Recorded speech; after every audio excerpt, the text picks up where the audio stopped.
Hey guys, what is going on? It is RC Knockout and I am back with another video. Now, if you are new to the channel, my name is Nolan. In today's video, I want to introduce you guys to the newest project I have planned for the channel. So this project right here, I am going to dub the Traxxas Slash 4x4 Ultimate Basher build.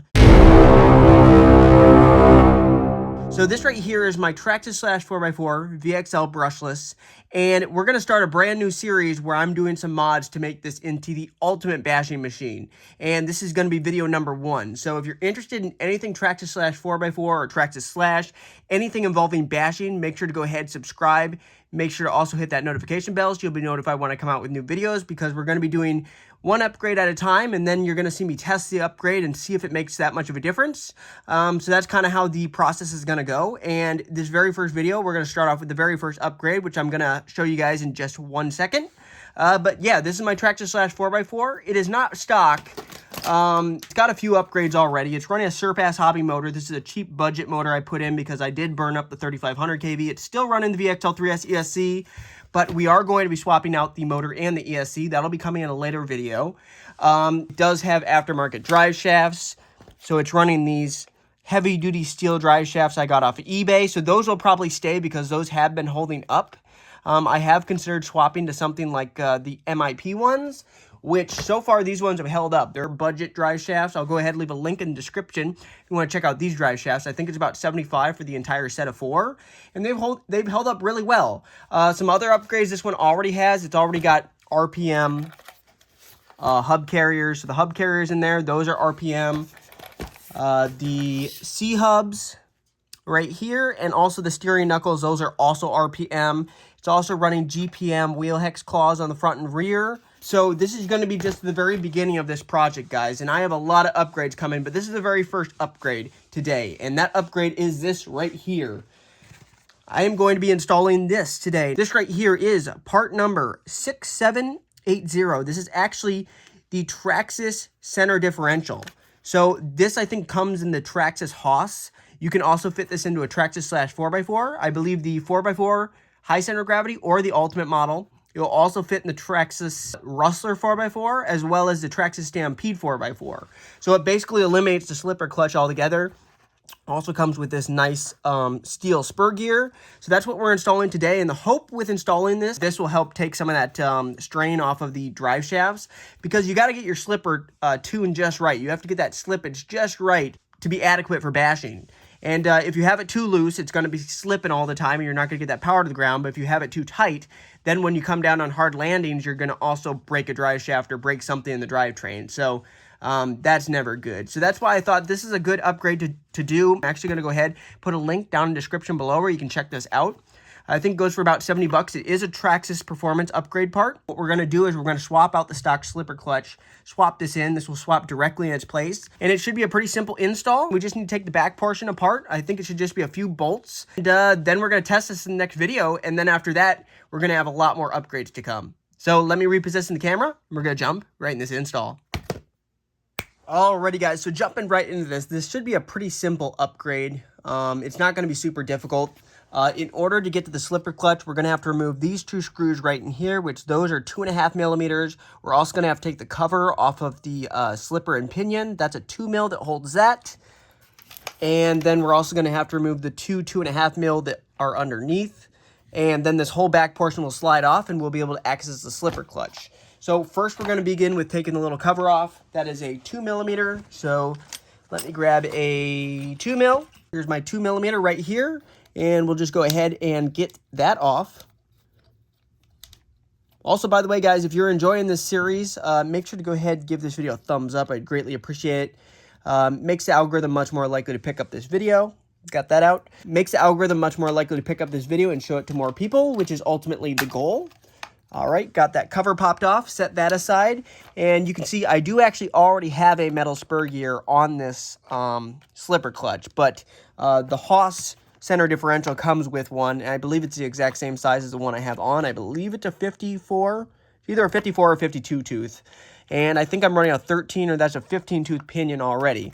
Okay, now we need a 2.5 millimeter, which I have got right here. And we're going to remove these 2 right here and here. Pretty straightforward. So just go ahead, get those unbolted. All right, got one of them. All right, got the second one.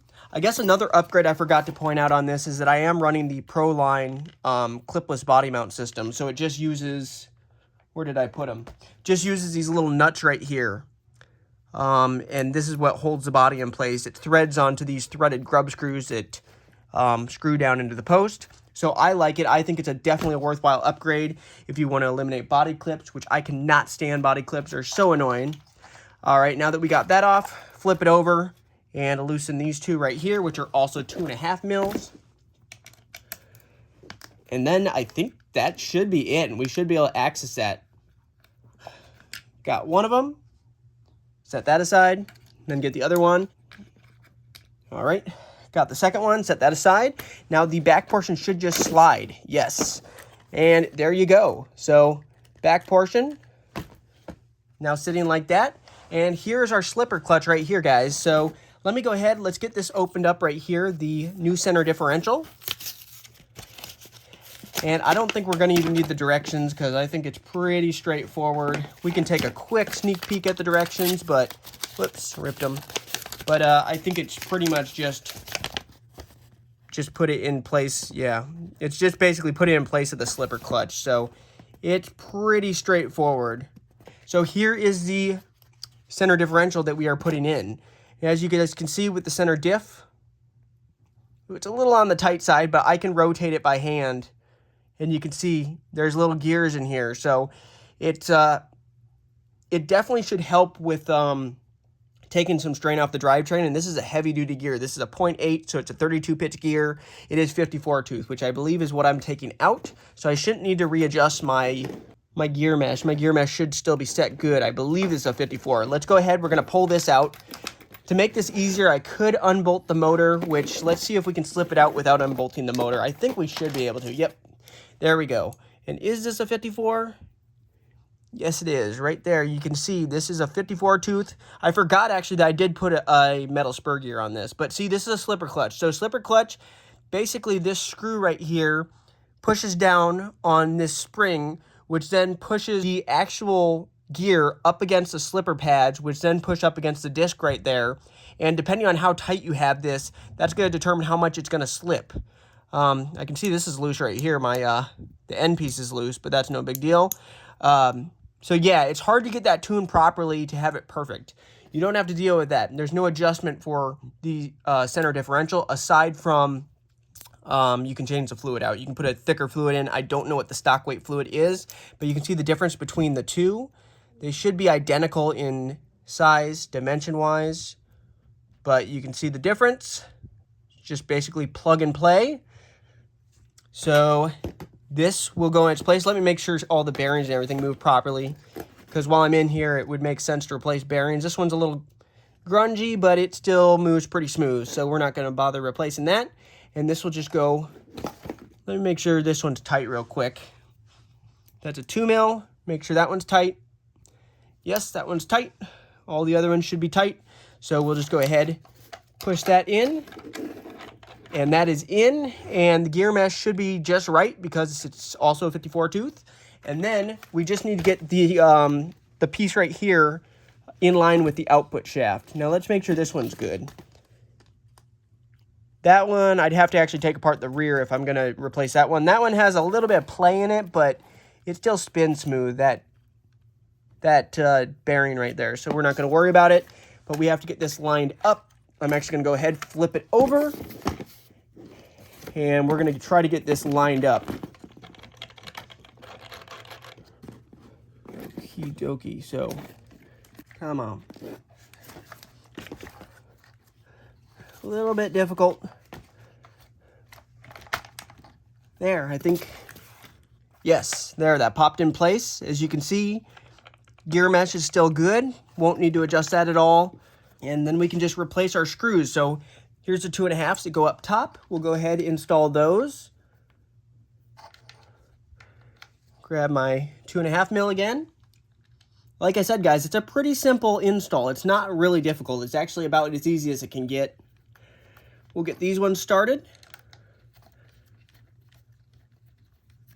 I also do a little bit of racing. I dabble in racing a little bit just for fun, kind of recreational, not competitively, just with friends at a local track. But this should definitely help the handling at the track now that I've installed a center differential. All right, let's go ahead. Let's put the bottom two in as well. Also 2.5 mils. Get those tightened down.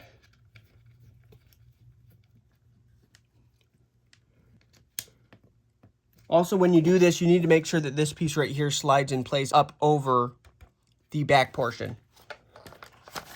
All right, let's snug the top ones up real quick. All right, got that tightened up, and all I have to do now is put the cover back on with the 2 mil, and then it is completed. But that is the upgrade for today's video, guys. So if you did enjoy this little video, make sure to give it a big thumbs up. Subscribe if you haven't already. Hit that notification bell, and stay tuned because the next video we're going to be testing this center diff. So until next time, see you later.